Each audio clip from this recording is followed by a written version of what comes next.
Have you ever wondered where is Jesus when God the Father created the universe? Before we start, I hope you stay tuned until the end to find the real, the truth, the wisdom that the Holy Bible wanted to spread to the whole world.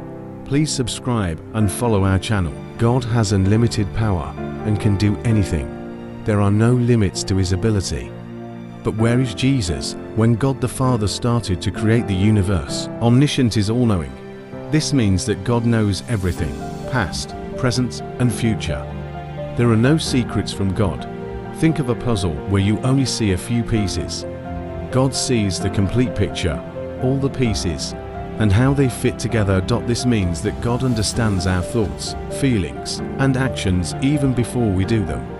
It also means that God knows the best course of action for us, even if we don't understand it. Omnipresent means everywhere at once. God is not confined to a specific place.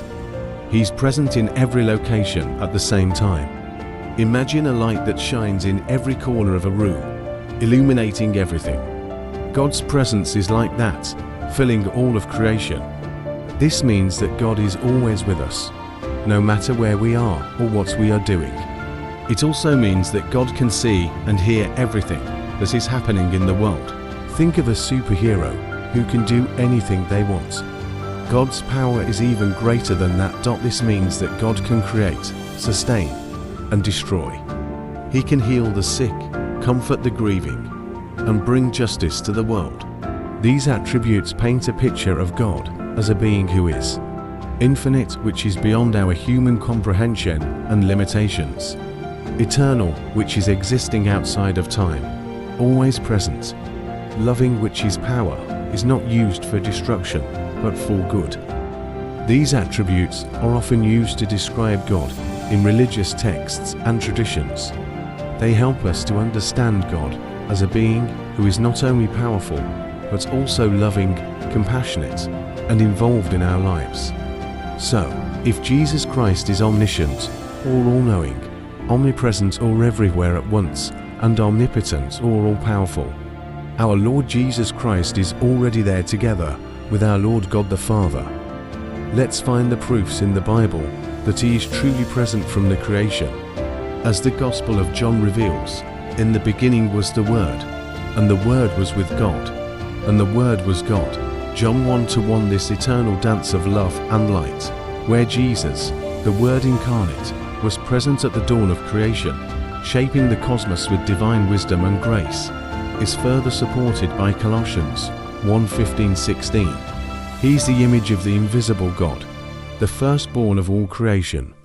For by him all things were created, both in the heavens and on earth, visible and invisible, whether thrones or dominions or rulers or authorities. All things have been created through him and for him. While Isaiah 44:24 speaks of the Lord's solitary act of creation, "Thus says the Lord, your Redeemer, who formed you from the womb. I am the Lord, who made all things, who alone stretched out the heavens, who spread out the earth by myself." We must also consider the verses that point to a deeper understanding of God's nature. John 20:17, for example, reveals the intimate relationship between Jesus and the Father. Jesus said to her, "Do not touch me, for I have not yet ascended to my Father. But go to my brothers and say to them, I am ascending to my Father and your Father, to my God and your God."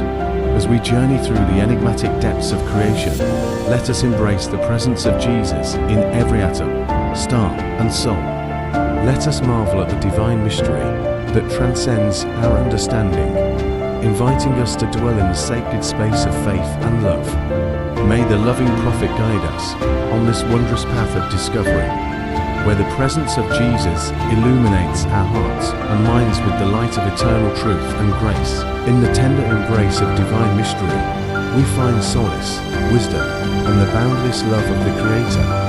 Let us walk this path with open hearts and minds, trusting in the loving presence of Jesus, the Word made flesh, in the eternal dance of creation and love, with blessings of peace and grace. Yet, through faith and contemplation, we can embrace the truth that Jesus, the Word made flesh, was present with the Father in the divine act of creation.